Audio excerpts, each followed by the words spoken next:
নমস্কার, আমার নাম ডক্টর সীতা রামামূর্তি পাল আর আমি একটা ভ্রূণ চিকিৎসক। আজকে আমরা কথা বলবো থ্যালাসেমিয়া নিয়ে, কারণ 8 মে হচ্ছে ওয়ার্ল্ড থ্যালাসেমিয়া ডে। থ্যালাসেমিয়া একটা ভয়ানক জেনেটিক রোগ, যেখানে একটা ভ্রূণ বা বাচ্চা যদি জন্ম হয় তার হিমোগ্লোবিন তৈরি হয় না, এই জন্যই সেই বাচ্চার অ্যানিমিয়া হয়, সিভিয়ার অ্যানিমিয়া হয়, যেখানে এই বাচ্চাকে সারা জীবন রক্ত নিতে হয়। আমরা থ্যালাসেমিয়া নিয়ে কেন সচেতন হব? কারণ আমাদের এই অঞ্চলটা থ্যালাসেমিয়া প্রবল জায়গা। এটার কথাটার মানে কি? যেহেতু আমরা বলছি যে এটা বংশগত, তাই জন্যে আমরা চলে আসব জিনের ওপর। তো থ্যালাসেমিয়ার অনেক প্রকারের হয়, আলফা থ্যালাসেমিয়া, বিটা থ্যালাসেমিয়া, কিন্তু আমাদের অঞ্চলে প্রভাবটা বেশি বিটা থ্যালাসেমিয়ার। এটা বলা হয়েছে যে 6 to 7% বেঙ্গলের মধ্যে, মানে 6 থেকে 7% লোক বেঙ্গলের মধ্যে বাহক হতে পারে। কথাটার মানে কি? এই যে বললাম যে থ্যালাসেমিয়া বংশগত, তার মানে আমাদের সবার মধ্যে থ্যালাসেমিয়া জিনের 2টো করে কপি থাকে।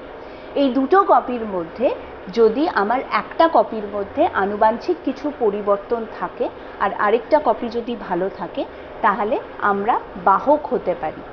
বাহক হওয়া মানে আমরা অ্যাসিমটোম্যাটিক, আমাদের মধ্যে হয়তো মাইল্ড অ্যানিমিয়া থাকতে পারে, কিন্তু আমাদের মধ্যে কোনো রোগ সেইভাবে নেই। এইরকমই একজন সদস্য যদি আরেকজন এরকমই বাহককে বিয়ে করে, তাহলে তাদের যখন বাচ্চা হবে এরকম একটা সম্ভাবনা থেকে যায় যে তার মধ্যে এই আনুবাঞ্ছিক পরিবর্তন মার থেকেও গেল, বাবার থেকেও গেল। যদি বাচ্চাটি 2টো পরিবর্তিত থ্যালাসেমিয়ার জিন পায়, সেই বাচ্চাটির থ্যালাসেমিয়া হওয়ার সম্ভাবনা বেড়ে যাবে। যদি কেউ একটা ভালো বাবার থেকে বা মার থেকে পায়, অন্য প্যারেন্টের থেকে যদি খারাপটা পায়, তাহলে সেখানে কিন্তু বাচ্চা সুস্থ থাকবে। প্রত্যেকটা বাহক তাদের এরকম 25% সম্ভাবনা থাকবে যে তাদের বাচ্চার মধ্যে এই থ্যালাসেমিয়ার আনুবাঞ্ছিক পরিবর্তিত জিনটা চলে যায়। এটা চলে গেলে কি ক্ষতি হবে?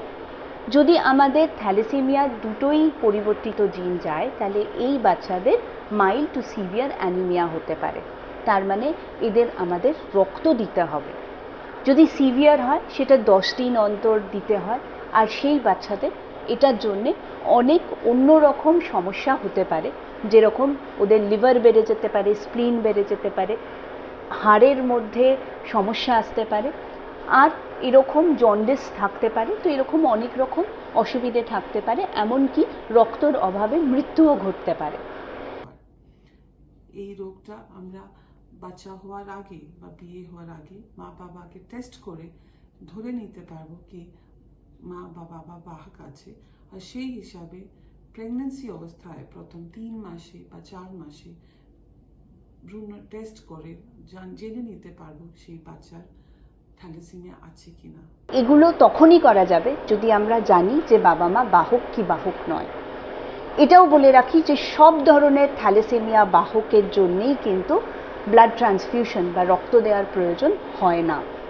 তাই জন্যে সচেতন হন, আগে নিজেদের স্ক্রিনিং করান। স্ক্রিনিংটা একটা সিম্পল টেস্টের মাধ্যমে করা যায়, যেটাকে আমরা HPLC বলি। তার আগেও আমরা আপনার রক্তের চার্টটা, মানে কমপ্লিট ব্লাড কাউন্ট থেকে বুঝতে পারি যে আপনার থ্যালাসেমিয়ার বাহক হওয়ারও সম্ভাবনা আছে কিনা।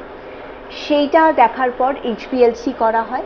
HPLCতে যদি আপনি বাহক হন, তখন কী টাইপের থ্যালাসেমিয়া আছে সেটার উপরে আমরা প্রিনেটাল ডায়াগনোসিস বা ভ্রূণের পরীক্ষা করার সিদ্ধান্ত নেওয়া যেতে পারে। অবশ্যই বিয়ের আগে, বাচ্চা নেওয়ার আগে থ্যালাসেমিয়া পরীক্ষা করা দরকার।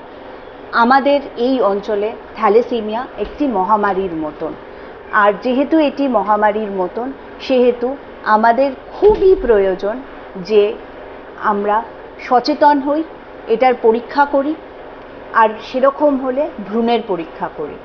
নমস্কার।